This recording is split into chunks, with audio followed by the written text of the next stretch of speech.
बाबा नीम करोली और उनके अनन्य भक्त मैनपुरी जनपद के राम रतन वर्मा मानव देह लीला में भी कृपा करते रहे।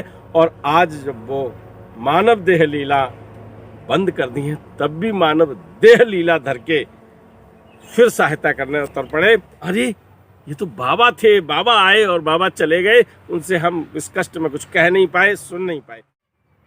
नमस्कार, मैं विनोद शुक्ल आपको सुनाता हूं बाबा नीम करोली की अद्भुत गाथाएं। अद्भुत गाथाओं की श्रृंखला में आज लिए चलते हैं मैनपुरी जनपद में। उत्तर प्रदेश में एक मैनपुरी जनपद है, फर्रुखाबाद जनपद से बिल्कुल लगा हुआ है। नीम करोली धाम में और मैनपुरी धाम में लगभग 40 किलोमीटर का फासला है, ठीक है ना। तो आप यूं समझ सकते हैं कि नीम करोली के पास मैनपुरी। और एक बात बता दूं कि अकबरपुर धाम फिरोजाबाद जनपद में जहां महाराज जी का जन्म हुआ, तो वहां से आप चलेंगे और नीम करोली धाम जाएंगे तो बीच में मैनपुरी जनपद पड़ता है। आज उसी मैनपुरी की धरती पर खड़ा हूं, रहने वाला हूं यहीं का, है कि नहीं है। तो यहाँ के महाराज जी के एक अनन्य भक्त हुए हैं राम रतन वर्मा, एडवोकेट राम रतन वर्मा। तो उनके साथ उनकी मुख्य घटनाएं आपको आज बताएंगे।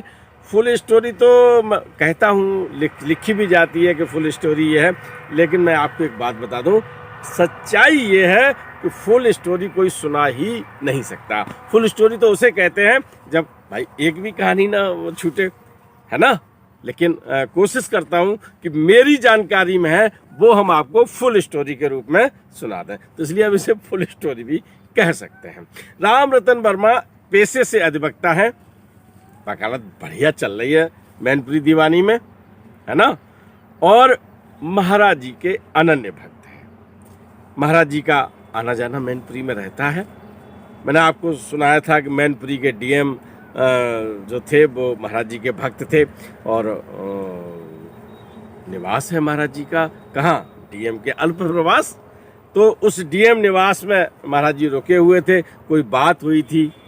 फिर उन्होंने आके कलेक्टर जब बैठे थे डाइस पे तो उन्हें लाठियों से पीटा था। ये कथा भी मैंने आपको सुनाई थी, क्योंकि मैनपुरी की बात हो रही है इसलिए मैंने ये कथा आपको सुनाई है। इस पर लिखा पढ़ी में भी काफ़ी हुई थी, कमिश्नर ने क्या किया था, पूरी स्टोरी मैंने आपको बिंदुवार पहले भी बताई हुई है। तो उसी मैनपुरी जनपद में जिधर डीएम का कार्यालय है उसके अपोजिट साइड में क्या है, दीवानी यानी जिला सत्र न्यायालय, और वहाँ प्रैक्टिस करते हैं अधिवक्ता के रूप में राम रतन वर्मा, और बहुत ही समर्पित भक्त हैं। महाराज जी उनके घर में आते हैं, जाते हैं, आशीर्वाद। एक घटना मैं आपको सुनाता हूं कि राम रतन वर्मा की पुत्री शांति देवी की तबीयत खराब हो जाती है। और भाई मैनपुरी आज चिकित्सीय क्षेत्र में थोड़ा सा आगे बढ़ गया है, और ये महाराज जी के जीवन काल की घटना है, तो उतनी सुविधाएं नहीं थी। लेकिन फिर भी जब बेटी बीमार है तो वकील साहब ने जितना हो सकता है डॉक्टर को दिखाया, वैद्य जी को दिखाया। अब मैं बहुत सारे चिकित्सकों के भी नाम जानता हूँ उस समय के, लेकिन मैं एक व्यक्तिगत नाम नहीं लूँगा। बड़ी पूरी क्षमता से उसको दिखाया, महंगी से महंगी दवाएं ला के रख दी। अचानक महाराज जी का आगमन होता है। शांति को कोई फायदा नहीं मिला है जो दवाएं हैं। महाराज जी ने आगे मार डाला मेरी बेटी को और उठा के उनकी शीशी ऐसे पटक दी कमरे में। राम रतन वर्मा की पत्नी देखती हैं कि अरे महाराज जी आए और इन्हें इतने रुपए की आई थी जी, इतने रुपए की आई थी, इतना बड़ा नुकसान हो गया। अब वो सोच रही है, कह कुछ नहीं रही, सोच रही है कि ये दवाएं महाराज जी ने फोड़ दी, अब तो इतना बड़ा नुकसान हो गया। महाराज जी ने क्या कहा, हाँ तेरा नुकसान हो गया, जब इसे आराम नहीं हो रहा क्यों दवा खिला रही है। जब उनके दिमाग में केवल एक बात आती है कि दवाएं नक फोड़ते, कुछ तो इसमें सील भी नहीं खुली थी, वापस हो जाती, आर्थिक नुकसान की बात आती है, तो महाराज जी क्या करते हैं, ले तेरा बहुत नुकसान हो गया, ले। और कंबल को जो यूं किया तो वहाँ 100 के नोट, अब हमें पता नहीं कितने कितने के नोट है, मैं तो 100 के नोट बता रहा हूँ आपको। तो वो नोट निकलने लगते हैं कंबल से, और उनकी माँ परेशान हो जाती हैं कि महाराज जी मैंने कुछ कहा तो नहीं। बोले तू सोच रही है ना, बहुत नुकसान कर दिया बाबा ने। उसी समय रामरतन वर्मा का प्रवेश होता है उस कमरे में, उन्हें पता चलता है कि महाराज जी आए हैं और वो दीवानी से यानी अपने न्यायालय कार्य को छोड़ के घर पे चले आते हैं और बड़ी क्षमा याचना करते हैं कि महाराज जी कोई बात नहीं, पत्नी है, ने ऐसा सोचा। महाराज जी कहते कोई बात नहीं, ठीक है, और आशीर्वाद भरा हाथ जैसे ही फेरा शांति ठीक हो गई, है ना।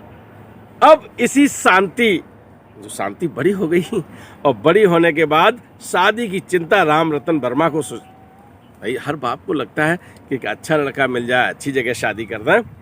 महाराज जी से कहते हैं कि महाराज जी अब शांति की एक अच्छे लड़का की तलाश पूरी हो जाए शांति के लिए, फिर हमें बस सब कुछ। महाराज जी के भक्तों में से एक वर्मा परिवार और है, उनका पुत्र भी बड़ा योग्य है, सुंदर है। महाराज जी कहते जा वीरेंद्र को कर दे, और वो वीरेंद्र वर्मा नाम है उनका, शांति का विवाह वीरेंद्र वर्मा से हो जाता है। अब मैं आपको बताऊं, जब शादी होती है, विवाह होता है, तो लड़का वाला लड़की की कुंडली मांगता है, जन्म पत्री मांगता है, और लड़की वाला लड़के की कुंडली, और फिर वो पंडित जी मिलान करते हैं। और जब मिलान हो जाता है तब क्या होता है, तब शादी की बात आगे बढ़ती है। यहाँ महाराज जी ने जब ये कहा वीरेंद्र वर्मा से शादी कर दे, तो कोई भाई जन्म कुंडली ली नहीं एक दूसरे ने। जब एक दूसरे ने जन्म कुंडली नहीं ली, फिर क्या हुआ, शादी हो गई, दाम्पत्य जीवन चलने लगा। साल खान के बाद वो एक ऐसे ही हुआ, जब दोनों मिल गए तो दोनों ने जन्म पत्री अपनी दिखाई किसी पंडित, किसी ज्योतिषी ने, पंडित ने, जो जानकार था, उसने कहा कि अरे साहब लड़की तो मंगली है, और मंगली लड़की के लिए मंगली लड़का होता है। ये आप ये मत कहिए कि मैं अंधविश्वास की बात करता हूँ, ये सब ज्योतिष से संबंधित है और ये सच्चाई है। तो मंगली जिसके ग्रह होते हैं, अब मुझे नहीं मालूम कैसे क्या होते हैं, वो पंडित जी निकाल के देते हैं। तो मंगली लड़का अगर है तो उसकी शादी मंगली लड़की से होनी चाहिए, और लड़की मंगली है तो मंगली लड़के से होनी चाहिए। वीरेंद्र वर्मा मंगली नहीं है, और जब ऐसा नहीं होता है तो मृत्यु का योग बताते हैं, कार्य तो हो जाता है। किसी जानकार ने जब ये देखा तो उन्होंने कहा कि अब ऐसा है, ये इन्हें पानी से बहुत खतरा है और इनका मृत्यु योग बनता है पानी से, तो जल से इन्हें दूर रखिए, तालाब में मत जाने दीजिएगा, कहीं नदी में मत जाने दीजिएगा, कहीं किसी जल में मतलब इन्हें घुसने मत दीजिएगा। अब बड़ी परेशानी, दोनों परिवार में जो हंसता खेलता परिवार है, और उस परिवार में बड़ी परेशानी हो जाती है। एक जब दिमाग में ऐसी बात आ जाए, और भी मृत्यु जीवन पर, अब बड़ी बहुत परेशानी है। महाराज जी से ये समस्या अवगत कराई जाती है दोनों की तरफ से। महाराज जी कहते कुछ नहीं, चल ठीक है, और महाराज जी ने कह दिया, बात खत्म हो गई। लेकिन अंदर अंदर दिमाग में सालती है कि हाय भगवान, कहीं ऐसा ना हो पानी से कहीं कुछ हो जाए, कुछ हो जाए। उन्हें वीरेंद्र वर्मा जी को जाने नहीं दिया जाता, वो भी इंजीनियर हैं वीरेंद्र वर्मा, और कहीं पर तालाब है, नदी है, दूरी रखी जाती है उनसे। एक दिन महाराज जी आते हैं, और भी रिश्तेदार एक दो हैं, और महाराज जी वीरेंद्र वर्मा को अपने साथ लेके जाते हैं। कहाँ जाते हैं, मैनपुरी जनपद में ईसन नदी है, ईसन नदी, तो उस नदी के किनारे जाके बैठ जाते हैं। थोड़ी देर बाद कहते हैं चलो भाई सब लोग स्नान कर लो। अब वीरेंद्र वर्मा तो नहीं स्नान करते हैं, क्योंकि नदी के अंदर नहीं जाना है, जल में नहीं जाना है, तो वो नहीं गए। महाराज जी कहते अरे नहा लो। जब महाराज जी का आदेश हुआ तो वीरेंद्र वर्मा ने कपड़े उतारे, अपने किनारे किनारे नहाने लगे। होता क्या है कि महाराज जी नदी में कूदते हैं, और महाराज जी वीरेंद्र वर्मा को धक्का देते हैं, और जैसे ही धक्का दिया क्या हुआ, गहरे पानी की तरफ चले गए। अब वीरेंद्र वर्मा, है ना ये इसलिए बता रहा हूँ कि जब आदमी तैर नहीं पाता है और गहरे जल में चला जाता है तो गोता लगने की संभावना होती है। उन्हें गोता लगे, गोता का अर्थ आप ये समझिए, जब पानी, जब आदमी नीचे जाता ना तो पेट में पानी भर जाता, उसे जो कष्ट होता है उस प्रक्रिया को देहाती भाषा में गोता कहते हैं। तो उन्हें गोता लग गई कई। तो जब गोता लगा है, महाराज जी ने एकदम आके उन्हें उठा लिया और उठा के किनारे ले आए। ऐसे पेट दबाया, पानी लग गया और पानी निकल के बाहर आ गया। बाहर आने पे थोड़े संयत हुए, उनको ले जाके घर जब गए हैं तो राम रतन वर्मा को सौंप दिया कि ले अपना दामाद, अब ये पानी आने का डर खत्म, इनका मंगली दोष खत्म।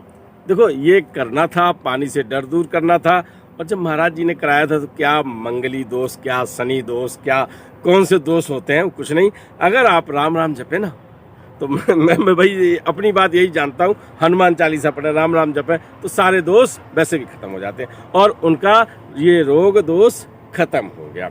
इसके बाद क्या होता है कि महाराज जी आते जाते रहते हैं वहाँ पर, महाराज जी से सब चलता रहता है और बड़े अच्छे से सब दिन कट रहे होते हैं। एक दिन क्या होता है, सबके साथ होता है, एक सत्य है ना, सत्य क्या है, जीवन अगर मिला है तो मृत्यु एक अटल सत्य है। मैंने एक फिल्म देखी थी और उसमें ये था कि मौत है महबूबा, जिंदगी है बेवफा, है एक दिन ठुकराएगी और मौत है महबूबा साथ लेके जाएगी। राम रतन वर्मा इस संसार से विदा हो जाते हैं। उस समय कष्ट की घड़ी बड़ी है, शांति रो रही हैं, उनकी माँ रो रही हैं, सब लोग परेशान हैं। महाराज जी का आगमन होता है संवेदनाएं और साहस बढ़ाने के लिए। शोक संवेदना आदमी व्यक्त करता है और इसलिए कि साहस बन जाए। राम रतन वर्मा के जाने पर शांति कहती हैं महाराज जी के गले लग के कहती हैं कि अब तो पापा भी चले गए, भैया भी नहीं है, अब कौन है हमारा। तो महाराज जी कहते हैं कि मैं हूं तेरा भाई। और जब वो ये कह के सांत्वना बनाते हैं तो शांति कहती हैं कि महाराज जी आपने कह तो दिया लेकिन निभाना भी इसको। महाराज जी एक बार फिर आशीर्वाद भरा हाथ फेरते हैं शांति देवी के सिर पर और चले जाते हैं। इसके बाद जितने रक्षाबंधन हुए, भैया दूज हुई, उन सब में महाराज जी और शांति बहन भाई के फर्ज को निभाते हुए रक्षा के बंधन को निभाया, राखी बांधी। और मैं आपको बता दूं सन 1973 की बात, सन 1973 11 सितंबर 1973 को महाराज जी गए। उससे पहला जो रक्षा बंधन हुआ था उसमें भी महाराज जी राखी बंधवाने शांति देवी के पास आए थे। लेकिन बकौल सिद्धि माँ ने बताया था कि महाराज जी कहीं गए ही नहीं हैं, यहीं रहे। अब ये लीला है और बताना ये चाहता हूँ कि महाराज जी ने बहन माना तो उस फर्ज को निभाया और वो आज जब मानव देह लीला में नहीं है तब भी इस फर्ज को निभा रहे हैं। कैसे? 30 सितंबर 1987 को शांति देवी की बेटी सुमन और बेटा राजू मैनपुरी से मेरठ जा रहे थे। मैनपुरी से मेरठ जाते समय एटा शहर पड़ता है। एटा शहर में बस दुर्घटनाग्रस्त हो जाती है और उस समय शांति की बेटी सुमन पुकार करती है, महाराज जी बचाओ। महाराज जी धोती लपेटे हुए अपने वास्तविक स्वरूप में वहां प्रकट होते हैं और सुमन से कहते हैं परेशान मत हो, राजू की कई जगह हड्डी टूट गई है। वहां पर और लोग भीड़ लग जाती है, बहुत बड़ी संख्या में घायल हैं। क्या करते हैं लोग, ले जाते हैं वहाँ पर एक मैनपुरी जनपद के इंजीनियर है, उनको बताते हैं कि ये बीरन की लड़की है। ये बीरन इंजीनियर थे, पीडब्ल्यूडी में बताया है, तो उसी विभाग के थे। और तो वो इंजीनियर राजू को बिठा के अपनी गाड़ी में उस सुमन को बिठा के मैनपुरी भेज जाते हैं और जाते जाते वक्त 3000 रुपये भी वो प्रदान करते हैं, है ना, और वो लोग चले जाते हैं। तब सुमन को ख्याल आता है, अरे ये तो बाबा थे, बाबा आए और बाबा चले गए, उनसे हम इस कष्ट में कुछ कह नहीं पाए, सुन नहीं पाए। ये मैंने तारीख सहित आपको ये घटना बताई है और महाराज जी से संबंधित साहित्य में बहुत जगह ये घटना वर्णित है। तो आज मैंने पहले ही कहा कि फुल स्टोरी है और फुल स्टोरी नहीं भी है। फुल स्टोरी इसलिए है कि जो संबंधित तथ्य हैं मैंने आपको बताने का प्रयास किया, और फुल स्टोरी इसलिए नहीं है कि पता नहीं कितनी कितनी कृपा की होंगी, उनमें से कुछ अंश मुझे मिले वो मैंने आपको सुनाए हैं। तो ये फुल स्टोरी अपनी तरफ से तो मैं यही कहूँगा, राम रतन वर्मा की जो तथ्य हैं वो मानव देह लीला में भी कृपा करते रहे, और आज जब वो मानव देह लीला बंद कर दी है तब भी मानव देह लीला धर के फिर सहायता करने उतर पड़े। ऐसे ही वो अपने सारे भक्तों पर कृपा बनाए रखते हैं, ऐसा मेरा विश्वास है। फिर अगली स्टोरी के साथ मिलते हैं, विदा लेते हैं।